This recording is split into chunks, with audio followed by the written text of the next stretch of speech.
अमृता जी नमस्कार। नमस्कार मोदी जी, आपका बहुत आभारी हूँ। आप मुझे चांस दिए हैं लोगों की सेवा करने के लिए। हम 100% कोशिश करेंगे। आपका चुनाव अभियान कैसा चल रहा है? अभी तो हम निकले हैं, तो एक बीजेपी को उनका पिता का देहांत हो गया, हम इधर ही आए हुए हैं, तो अभी वापस जाके हम प्रचार में ही निकलेंगे। अमृता जी, आप महाराजा कृष्णराय चंद जी की विरासत को आगे ले जा रही है। एक बात आपको हम शेयर करना चाहेंगे, हम क्या कह सकते हैं? जी जी जरूर, मुझे अच्छा लगेगा। ये जो महाराजा कृष्णचंद्र का हम फैमिली है, तो उसका भी ये लोग विरोध कर रहे हैं। क्या बोल रहे हैं कि वो ब्रिटिश के साथ साथ दिया था, फिर वो मैंने हम लोगों को गद्दार समझते हैं। क्यों किया वो नहीं बोल रहे हैं। इतना जमीन दान किया, इतना सब लोगों के लिए किया, भलाई के लिए किया, वो सब नहीं बोल रहे हैं। लेकिन क्या बोल रहे हैं, तो हम बोला कि क्यों किया ऐसा महाराजा कृष्णचंद्र, अगर नहीं करते तो हमारा सनातन धर्म तो पूरा खत्म हो जाता है कि नहीं। तो वो बात है, क्योंकि तब का वो जो नवाब थे सिराजुद्दौला, तो वो तो बहुत अत्याचारी भ्रष्टाचारी थे। तो उसीलिए उन्होंने तो अकेला नहीं किया, बहुत सारे राजाओं के मिलन हुआ, उसके बाद सभी ने किया। जगत सेठ भी थे और राजाओं थे, तो उसी सभी के मेहनत से ये काम सफल हुआ। तो अगर नहीं होता आज हम हिंदू नहीं रह पाते, हमारा भाषा दूसरा होता, हमारा वेशभूषा एकदम अलग होता और सभी अलग हो जाते। हम तो दूसरों के अधीन रहते ना, यही बात है। अमृता जी, बचपन में हमारे यहाँ हम लोगों को जो पढ़ाया जाता था, उसमें कृष्णचंद्र राय की समाज सुधार का काम, बंगाल के विकास का काम, बंगाल के विकास के मॉडल, ये सब सुनने को मिलता था बचपन में। अब देखिए, ये वोट बैंक की राजनीति करने वाले लोग हैं, तो बहुत ही अनाप शनाप आरोप लगाएंगे और 300 साल पहले की घटना निकालेंगे, 200 साल पहले की घटना निकालेंगे और बदनाम करने का प्रयास करेंगे। वे खुद अपने जो वर्तमान पाप है, हाँ, उसको छिपाने के लिए वो ऐसी चीजें ढूंढते रहते हैं। लेकिन जब भगवान राम की बात आती है, तो वो कहते हैं कि सबूत कहाँ है, इतनी पुरानी बात क्यों निकालते हो। लेकिन जब कृष्णचंद्र राय की बात आती है तो वो तुरंत निकालते हैं। तो इस प्रकार से उनके दोगलापन होता है और आपको इसका बिल्कुल मन में प्रेशर नहीं लेना चाहिए।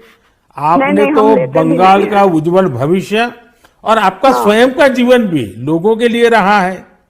हाँ जी। और आपके सामने बंगाल की विरासत को बचाने की भी चुनौती है, और आप इसे कैसे देख रही हैं? आप? हम पॉजिटिवली देख रहे हैं। हमारा लड़ाई जो है लोगों का सेवा के लिए है, करप्शन हटाने के लिए है और वंचित लोगों के उपकार में आने के लिए है। आपने देखा होगा, इन दिनों लड़ाई दो खेमों में बट गई है। एकदम। एक हमारा खेमा है जो इस देश से भ्रष्टाचार को मिटाने के लिए कदम उठा रहा है, और दूसरा हमारे सामने वाला खेमा है, वो भ्रष्टाचारियों को बचाने के लिए इकट्ठे होना, एक दूसरे को बचाने के लिए लड़ाई लड़ना, आरोप करना, और जिन्होंने पहले खुद ने आरोप किए थे वो भी उनको बचाने में लग गए हैं। यानी उनके लिए देश उनकी प्राथमिकता नहीं है, सत्ता ही उनकी प्राथमिकता है। और इसलिए चुनाव में हमने भ्रष्टाचार मुक्त भारत बनाने के लिए लड़ना है, क्योंकि हमारे देश के युवाओं का भविष्य उज्जवल बने, इसलिए भ्रष्टाचार से मुक्त देश होना ही चाहिए। आपको देखकर ही हम आए हैं। जी अमृता जी, मैं बहुत आपका आभारी हूँ, क्योंकि हमारी टोली को आपने जब ये बताया तो मुझे जरूर लगा कि मुझे एक बार आपसे बात करनी चाहिए। अमृता जी, बंगाल के अन्य इलाकों की तरह हाँ जी, कृष्णानगर में भी बीजेपी को बहुत उम्मीद के नजर से देखा जाता है। अब आप वहां लोगों से मिल रही हैं, आपको भी लोगों का उत्साह उमंग फील होता होगा।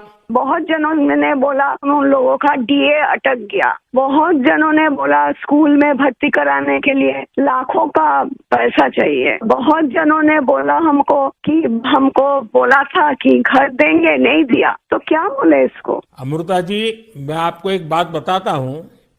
हाँ जी। मैं एक लीगल एडवाइस ले रहा हूँ। हाँ प्लीज बोलिए। हमने बंगाल में ये ईडी वालों ने करीब 3,000 करोड़ रुपया इनका अटैच किया हुआ है। अब ये पैसा गरीब आदमी का पैसा है। किसी ने शिक्षक होने के लिए पैसा दिया, किसी ने क्लार्क होने के लिए पैसा दिया। वो सभी लोग जानते हैं। वो एकदम फेडअप हो गया, एकदम हाल छोड़ दिया। हम जो देख रहे हैं टीएमसी के ऊपर बहुत लोग नाराज है क्योंकि ये सब बहुत अत्याचार हो रहा है। तो मैं जो लीगल एडवाइस ले रहा हूँ, तो मेरी इच्छा ये है, अगर मुझे लीगल एडवाइस मिलेगी तो नई सरकार बनते ही जो भी कानूनी प्रावधान करना पड़ेगा, कुछ नियम बनाने पड़ेंगे, तो मैं ये जो 3,000 करोड़ रुपया है, जो गरीब लोगों का पैसा है, और जिसने इस प्रकार का पैसा रिश्वत में दिया है, उन सबको मैं वापस पैसा करना चाहता हूं।